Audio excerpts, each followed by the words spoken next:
you a dairy producer? Or do you grow grapes, nuts, fruits, or vegetables? We have it all with American Vineyard, Pacific Nut Producer, California Fresh Fruit, California Dairy, and Vegetable West magazines. Subscribe for free now at malcolmmedia.com to stay current on the freshest news in your industry.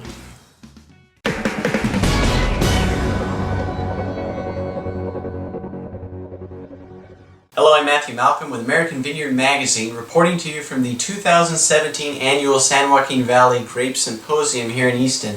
Today was a wonderful day for growers to gather and get out of the muddy fields. Because it's been raining consistently for the past several days, we don't know how long it's going to last, and that's why it's great to have researchers like Andy Walker at UC Davis, who's currently working on breeding drought-resistant rootstocks in addition to nematode resistance and salt resistance. He was one of the presenters today at the Grape Symposium, and here's Andy to talk a little bit about their progress. And just to give you an idea what's moving forward and what's getting towards the end of the pipeline here, I guess is the point. So things with good salt resistance and strong root knot nematode resistance, there's 3 selections in these trials from 2014.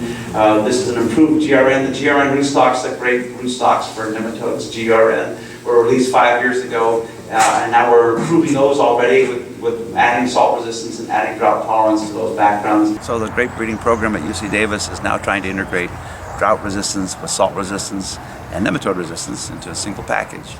And we have various materials moving through the pipeline.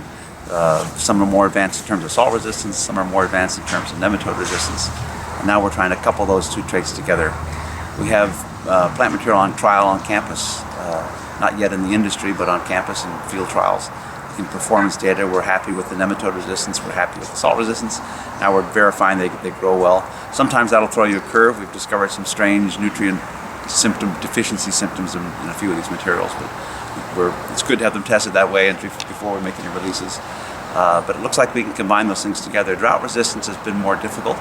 It's a more complex trait. It involves more different characteristics that we need to both understand more fully before we can combine them in a single background. But we know deeper roots will be more resistant, but we'd like to have a less vigorous background that still has strong resistance to drought as well. So getting those pieced together has been a bit trickier. Phylloxera issues are still prone. A lot of our species from southern Texas and various other places have been a little bit problematic in terms of high levels of resistance to phylloxera. So we're now trying to work on that a little bit too at the same time. So a lot of things going on at once, and trying to put all these things in one package and not release tens of rootstocks, but try to get them down to a handful that really combine all these traits at the same time. We'd probably like to have 3 or 4 years worth of data from campus on performance, vegetative growth, reproductive capacity before we start thinking about releasing them. But we're getting to that point. So I'd say in the next 2 or 3 years we'll have things for salt and nematode resistant things that we'd like to get released. They have to go to Foundation Plant Services first. They're cleaned up, not cleaned up, but they're verified. They're already clean. They're verified and certified. Then they go to nurseries. Nurseries have to make the commitment to bulk them up to levels that will be distributed to the industry too. So it always sounds like it should just be a bang process, but in fact there's these other couple of major stumbling blocks they have to hurdle first, and then they get out.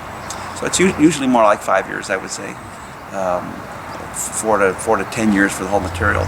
But there's a long pipeline, and it's full of these things that are coming through for the next end of my career and the start of the next my replacement's career as well. Thank you, Andy. Stay current on what's going on in your industry by reading American Vineyard Magazine. I'm Matthew Malcolm, CaliforniaAgNet.com.